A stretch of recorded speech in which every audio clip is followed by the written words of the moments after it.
Rudy Giuliani is doing sort of like a last-ditch, desperate effort to have significant portions of the lawsuit that he's currently facing from his former staffer, Noelle Dunphy, to just be stripped out of consideration.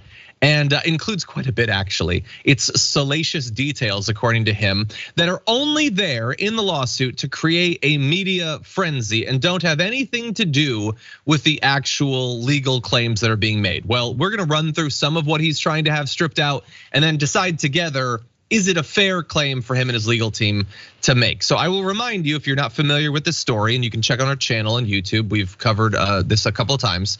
Dunphy accused Giuliani last month of repeatedly sexually abusing her between 2019 and 2021 while dangling a high-paying administration job in front of her that he apparently had no intention of ever giving her. So one of the things he wants stripped from that lawsuit is his appearance in the second Borat movie. Giuliani said that the parts of the lawsuit referencing that appearance, as well as comparisons to an unethical lawyer from the Showtime series Billions, and allegations of affairs, the sale of pardons, and discriminatory remarks about minorities should all be stricken from the filing. Those claims, he said, are either false or don't bolster Dunphy's underlying claims that he sexually assaulted her. And by the way, you can't just throw out they're either false or they don't bolster the claims without being specific. Which is which? I think it matters, actually. But Trey, what do you think? No, that's exactly what I thought too. It's a wild thing. It's like, implying that, yeah, so I did some of that stuff, but what's that got to do with the sexual assaulting stuff that she says? Let's focus on the part where I sexually assaulted her. She says, we don't have to worry about all the stuff I said about minorities and the Jews and things of that nature. So, I mean, yeah, it's a wild defense to make. I mean, I guess I can understand why he would want it narrowed down a little bit, but but yeah, it's a funny way to put it. It's funny also to lead with the Borat appearance, but I understand that was pretty embarrassing for him. It was also arguably, it seems kind of relevant. I mean, look, it's Borat. They're doing stuff to sort of manipulate him, and Maria Bakalova, I believe is the actress's name, she's great in her role, very convincing and everything. But it doesn't look like he fought a lot of this. It looked like he thought some of this was kind of natural.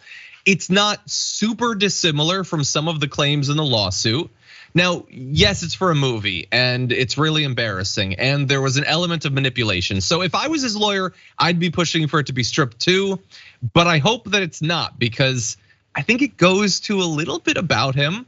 That his first instinct wasn't like, hey, no, we're not doing anything like this. This is an interview. I'm a professional. I was America's mayor. I'm not laying down in bed and touching myself. But that was not his reaction. So yeah. No, yeah, I definitely think that it tells you something about him. I feel like most people watching that, know what they would do in that scenario. And I believe for most people, it's not what he did, so it does make a difference.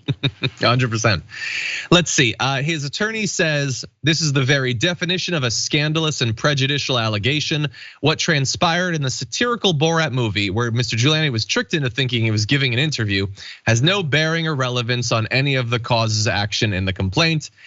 He also asked, again, discriminatory comments to be taken out, claiming that those allegations were, quote, meant to taint and bias any potential jury pool by alienating entire swaths of people based on their identities, including Democrat jurors. Well, okay, again, I understand why you would make this case if you were a lawyer. He says the stuff, as Trey alluded to, about Jewish people and about a whole bunch of different groups and everything. And were potential jurors to know that this might prejudice them against him, does it matter if they were really said or not? I guess in either case, it would prejudice them against him. But like the Democrat jurors thing, it's Giuliani. Right. He worked as Trump's lawyer. Who's finding out now that he might not like Democrats? He was a Republican mayor like 80 years ago. Like, that seems like a weird claim to make. No, I agree. I think that anyone who would care about that part already thinks that Giuliani's a POS, you know what I mean, for the most part. But you're worried about prejudicing Democrat jurors against Rudy Giuliani. I mean, that just makes no. We all saw it. We've all been there. We remember Four Seasons landscaping and the poop colored paint running down his face and all the other various things, hijinks over the past few years. Everybody saw all of that. So you're not pulling back the curtain on Rudy Giuliani to any potential Democrat jurors with any of these allegations, I feel like. But I mean, it's his lawyer. That's his lawyer. That's what his lawyer's supposed to do. It's his lawyer's job. So, I mean, I get it.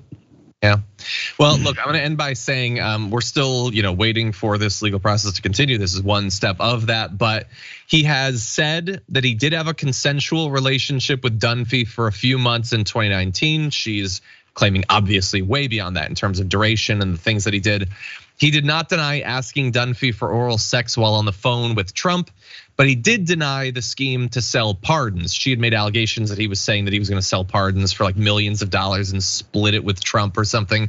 That is like, I mean, look, there's a lot of serious claims being made in this lawsuit, but outside of the sexual abuse claims, which there are many, and it's very detailed and it's horrendous.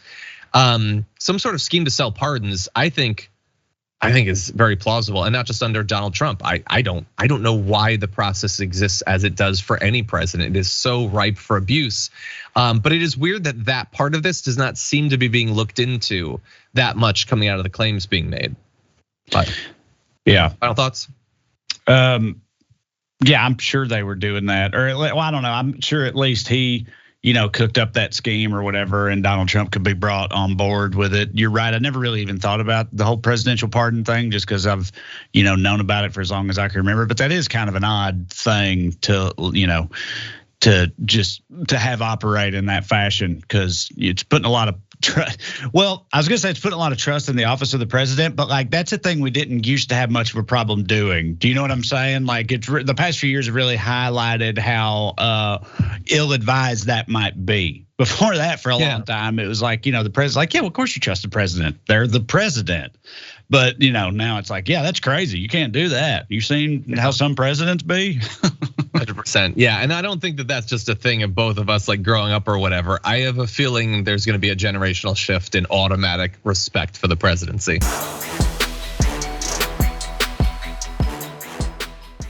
Check out the Damage Report podcast each day, wherever you get your podcasts, whether Pocket Casts or Stitcher or iTunes. You can join me as I give you the news and stories you want, with a range of co-hosts and interview guests jumping in on the fun each day. Again, that's the Damage Report, wherever you get your podcasts. And if you get them at iTunes, don't forget to rate and review. Sometimes I'll read them live on the show.